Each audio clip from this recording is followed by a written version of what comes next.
필리핀 초상류층들의 도시 보니파시오 글로벌시티의 럭셔리 5성 호텔 그랜드 하얏트 마닐라에 다녀왔습니다. 여기가 제가 알던 필리핀이 맞나 싶더라고요. 12월에 다녀왔고 더블 베드룸 기준 1박에 53만원이었습니다. 지금은 가격이 좀 더 올랐네요. 시계별로 가격이 천차만별이니까 꼭 확인해보고 가시길 바랍니다. 참고로 보니파시오에서 가장 비싼 호텔 투탑 중 하나입니다. 로비 들어서자마자 압도적인 천장고가 인상적이네요. 이 에메랄드빛 기둥이 실제로 보면 색이 진짜 오묘하게 예뻤습니다. 크리스마스 시즌이었기 때문에 대형 트리 조형물들이 있었는데 이것도 이쁘더라고요. 2층 라운지도 차분하지만 썰렁하지 않은 그런 좋은 느낌이었습니다. 60층의 초고층 빌딩 호텔에서 43층으로 배정받았습니다. 엘리베이터가 진짜 빨라서 귀가 먹먹해지는 느낌이더라고요. 방문은 나무키로 여는 방식입니다. 방 들어가자마자 거울이 있고 왼쪽 편으로는 화장실이 있네요. 작은 세면대가 있는 깔끔한 느낌의 화장실입니다. 변기 옆에도 발망비누가 하나 비치되어 있네요. 그런데 비데가 설치 안 되어 있었던 점은 살짝 아쉬웠습니다. 혹시 숨겨져 있는 건가 싶어서 다시 봤는데도 없더라고요. 객실은 침대까지 복도식으로 이어져 있습니다. 옆으로는 세면실이 있었는데요. 이쪽 세면실은 욕조가 있는 제1 세면실이었습니다. 그리고 반대편에 제2 세면실이 있는 구조입니다. 여긴 샤워실만 있고 욕조는 따로 없어요. 방을 같이 쓸 땐 좋은 구조겠지만 공간 활용성은 떨어지겠습니다. 욕조는 한순간에 물이 꽉 찰 정도로 수압도 좋고 만족스러웠습니다. 여기도 어메니티로는 발망이 비치되어 있네요. 샴푸, 컨디셔너, 바디워시도 모두 발망 제품들입니다. 그리고 세면대가 하나 더 있으니까 여기도 발망 비누를 하나 더 챙겨줍니다. 발망을 몇 개 챙겨갈 수 있는 거야 이거? 타월은 폭신폭신 역시 최고급입니다. 어메니티들도 이쁘게 나란히 챙겨주고 있어요. 이게 세면대가 두 곳이니까 하나씩 더 있습니다. 수건도 양 세면대에 각각 있어서 각자 쓸 것 구분하긴 좋을 것 같아요. 확대 거울도 빠지지 않고 들어가 있기 때문에 메이크업 하시는 분들은 좋겠죠. 글로벌 콘센트도 있기 때문에 한국에서 쓰던 다이슨 그대로 쓸 수 있겠습니다. 이렇게 화장실에서 콘센트 규격 제공해주는 거 중요하거든요. 처음엔 별론가 싶었는데 이런 화장실 구조 나쁘지 않겠다 싶더라고요. 방 혼자 쓰는 거 아니잖아요. 화장실 옆으로는 팬트리실이 위치하고 있습니다. 독립된 두 선반에 각각 캐리어 넣기 좋게 구조가 짜여져 있네요. 다리미와 다림판 있고요. 옷걸이도 낭낭하게 넣어줘서 부족할 일은 없겠고 우산도 있습니다. 윗선반에 쿠션들도 있는데 이건 다들 안 건드는 곳인지 먼지가 살짝 있더라고요. 이쪽은 뭔가 열어서는 안 될 느낌의 전기 배선들이 있었습니다. 세비드 박스 있기 때문에 당연히 안심하고 귀중품 보관할 수 있고요. 세탁도 지원해주고 있기 때문에 세탁 맡기실 일 있을 때 신청하면 되겠습니다. 그리고 드라이어가 어디 있나 싶었는데 화장실이 아니라 여기 있었네요. 챙겨갈 수 있는 슬리퍼도 있고 빠질 것 없이 5성에 있을 것 다 있습니다. 참고로 세탁 서비스 가격표는 이렇습니다. 확실히 일본 대비 저렴하긴 하네요. 자, 이제 본격적으로 베드룸 객실 봐보도록 합시다. 일단 통창 구조로 채광이 너무 예뻐서 시원한 느낌이 좋았습니다. 침대 배치는 킹 베드룸이 훨씬 이쁜 것 같지만 그래도 나쁘지 않은 더블룸입니다. 침대 위에는 보스 블루투스 스피커가 비치되어 있고요. 글로벌 콘텐츠와 함께 조명 컨트롤도 가능합니다. TV는 웅장하게 삼성 제품이네요. TV를 통해서 룸 서비스 시킬 수 있고 컨시어지 서비스도 가능했습니다. 그리고 레스토랑이나 부대 시설 정보도 알 수 있어 더 좋았어요. 다만 TV가 침대랑 맞닿은 구조는 아니라서 누워서 보기엔 조금 어렵겠습니다. 5성 호텔에서 빠질 수 없는 미니바도 챙겨보도록 합시다. 보통 들어가는 네스프레소가 아니라 1, 2캡슐이 있네요. 캡슐은 총 5개 들어가 있었습니다. 차 끓여 마실 수 있는 찻잔, 그리고 제가 쓰던 1, 2머신과는 사뭇 다른 처음 보는 1, 2머신입니다. 꽤나 공격적인 비주얼의 유리불병은 3병 넣어줬네요. 이게 하나하나가 커서 실제로 보면 정말로 압도적입니다. 그래도 동남아에서 이런 큰 용량의 물 챙겨주면 당연히 고마울 수밖에 없겠죠. 그리고 인터넷에서 호평이 많았던 바나나 칩입니다.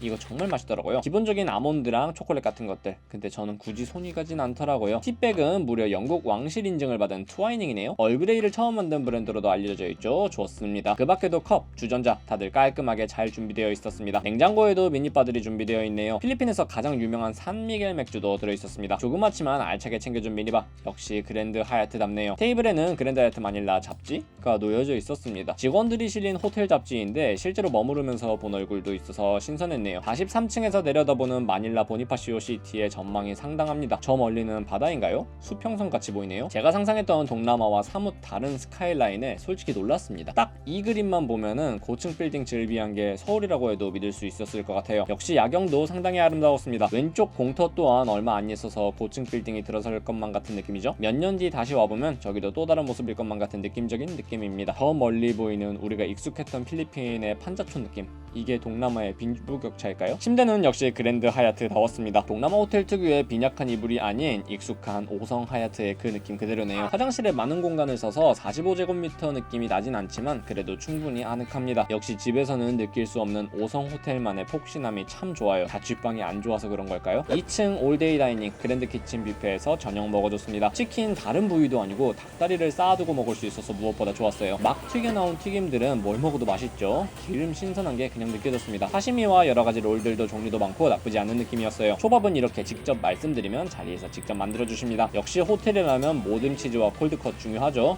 너무 신선하고 맛있었습니다. 중화풍 요리들이려나요? 시도는 못했던 다양한 요리들이 정말 많았습니다. 해산물 활용한 요리들이 특히 많더라고요. 이거는 깐풍기? 중화풍 요리 중에 역시 가장 익숙하고 맛있는 맛이었습니다. 한국을 벗어난 해외답게 비건 요리들도 충분했던 것 같습니다. 디저트 라인업은 사실 그랜드 하얏트 타이베이가 너무 넘사벽이긴 했어요. 그래도 종류도 많고 아기자기 예쁘긴 했습니다. 영국 디저트인 애플 크럼블 파이도 맛있었습니다. 이탈리아 전통 요리인 포르케타도 있었는데 진짜 맛있었어요. 와, 이 폭룡적인 비주얼을 보세요. 맛있을 수밖에 없습니다. 맥앤치즈와 파스타 종류도 괜찮았어요. 우리나라 소고기국 같은 느낌의 필리핀 요리 닐라가 더 훌륭했었습니다. 저는 개인적으로 깔라만시 안 넣고 그냥 먹는 게 더 맛있더라고요. 필리핀 음식들은 생소한데 또 다 맛있어서 역시 오성 뷔페인가 싶더라고요. 개인적으로 너무 고퀄리였던 일식 덴푸라 정말 좋았습니다. 이건 생선 튀김인 줄 알았는데 돼지고기 튀김이더라고요. 샐러드 바도 평범하지 않고 특별했습니다. 직원분이 그 자리에서 직접 드레싱을 버무려 주시는데 정말 신선했어요. 나라별로 진짜 다양하죠. 케밥도 있었습니다. 그릴 세션도 당연히 있었고요.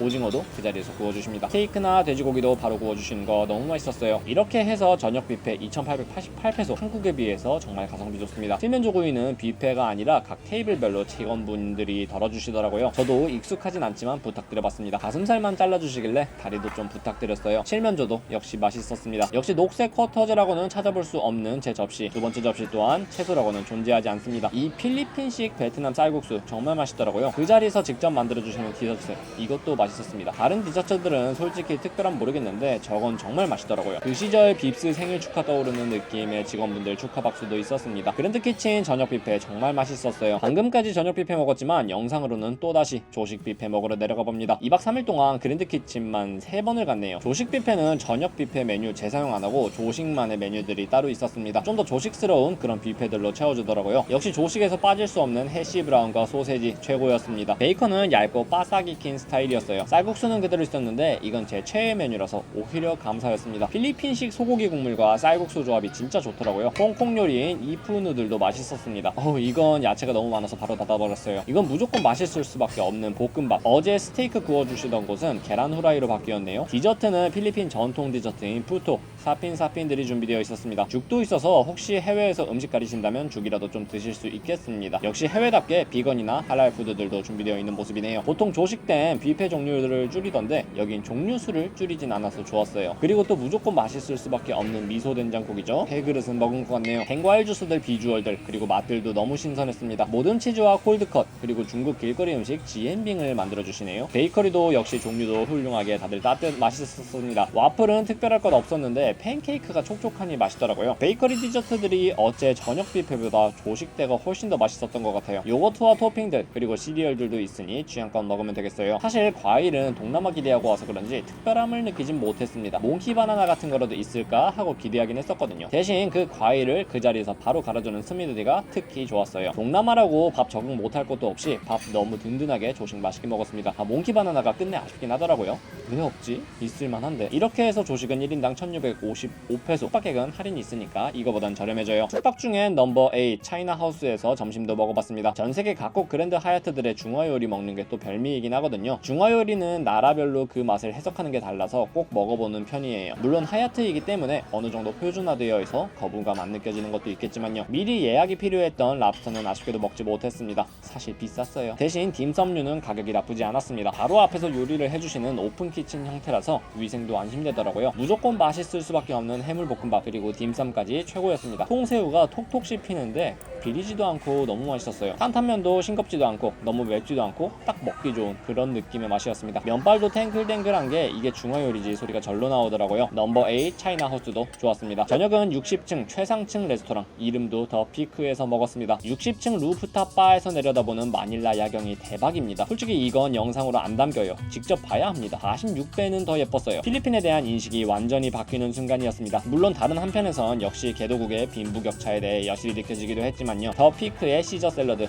이거 정말 맛있었습니다. 프렌치 어니언 스프 역시 극상의 캐러멜라이징된 양파가 최고였어요. 뉴 잉글랜드 시푸드 차우더 역시 추천입니다. 샐러드는 사실 당연히 맛있어야만 하겠죠. 한화로 2만원짜리니까요. 앵거스 비프 프라임 텐더로인 스테이크 역시 호화로운 맛 그 자체였습니다. 미디엄 웰던으로 시켰는데 살짝 후회하긴 했어요. 이제 나이도 30인데 다음부터는 미디엄으로 시켜야 되겠습니다. 베트남산 타이거 프라우는 새우인데 랍스터 맛이 났습니다. 새우 내장도 깔끔하게 제거되어 있어서 쓰림 맛도 하나도 없어서 좋았어요. 생물 랍스터는 참고로 100g에 1300페소였습니다. 다시 60층에서 내려오는 게 더 피크에서의 비일상적인 식사도 좋았습니다. 로비 현관은 무더운 필리핀의 날씨도 막아주는 시원한 느낌이었습니다. 이곳에 들어오는 모든 차량들은 가드들의 검문을 받아 치안도 비교적 안심이었어요. 동남아형 우버인 그랩 쓰고 다니니까 이동도 어렵지 않았습니다. 물가 싼 나라에서 굳이 택시비 아낄 이유 없잖아요. 근데 제가 시야가 좁았던 건가요? 제 느낌 속 필리핀과 전혀 달랐습니다. 저도 사실 초등학생 때 필리핀에 산 적이 있거든요. 알라방에서 유학을 했었는데 20년 전 제 기억 속 필리핀과 너무나도 달라서 놀랄 수밖에 없었던 것 같아요. 물론 여기 보니파시오가 필리핀에서 가장 부자들이 사는 동네긴 하지만요, 매연 뽑는 지푼이나 트라이시클도 안 보여서 너무 쾌적했어요. 인터넷에선 10억 필리핀 은드 이민글들이 보이는데 여기 10억으로 되려나요? 그랜드 하얏트 마닐라 레지던스 104제곱미터가 분양가 2,500만 페소, 하나로 6억 정도인데 충분히 가능할지도. 그리고 역시 필리핀답게 길가토들이 정말 많이 보였습니다. 사람에 대한 경계심도 없더라고요. 이런 첨단 도시에서조차 편하게 살 수 있는 필리핀 길가토들이 부럽겠습니다. 멋진 건물들이 넘쳐나는 보니파시오에서도 저는 그랜드 하얏트 마닐라 건물이 특히 제일 멋있었던 것 같아요. 이번엔 6층 야외 수영장 한번 가봅시다. 고층 빌딩 사이에서 사파이어빛 수영장이 정말 아름답습니다. 12월에 필리핀은 그리 덥지도 않아서 선선한 느낌이 너무 좋더라고요. 평일이기 때문에 사람도 없어서 너무 평화로웠던 저녁이었습니다. 조명에 따라 사파이어, 에메랄드, 루비빛으로 바뀌는 게 너무 느낌 좋았어요. 풀하우스에서 스테이크 먹으면 진짜 최고일 것 같은데 배가 불러서 아쉬웠습니다. 사실 물이 좀 차서 저는 자쿠지로 왔습니다. 여기는 물이 따뜻하더라고요. 이게 무릉도원이지. SNS에서 비키니 입고 호캉스 자랑하기에 딱 좋은 비주얼 아닌가요? 아닌가? 제가 비키니를 입을 수는 없으니 잘 모르겠습니다. 2박 3일의 짧은 숙박이 끝나고 체크아웃 날이 밝았는데요, 체크아웃 날 아침까지 야무지게 조식 먹어줬어요. 메뉴가 전체적으로는 아니지만 조금씩은 날마다 바뀌더라고요. 이 필리핀 갈비찜 같은 거 상당히 맛있었어요. 영상 지금 보니까 왜 더 못 먹었을까 하는 항상 드는 아쉬움이 밀려듭니다. 이게 별거 아닌 것 같으면서도 반가운 맛있는 맛이죠. 마지막 날조차 채소 없이 야무지게 탄수화물로 꽉꽉 채웠습니다. 뷰라고 해야 될까요? 마지막 날은 로비뷰로 배정받았는데 이게 또 절경이었네요. 떠나기 전에 직원분이 커피도 타주셨는데 역시 하얏트의 서비스 최고입니다. 마닐라 돌아오게 된다면 다음 숙박도 무조건 그랜드 하얏트 마닐라로 와야 되겠어요. 정말 최고의 기억을 안고 돌아가는 이번 마닐라 여행이었습니다.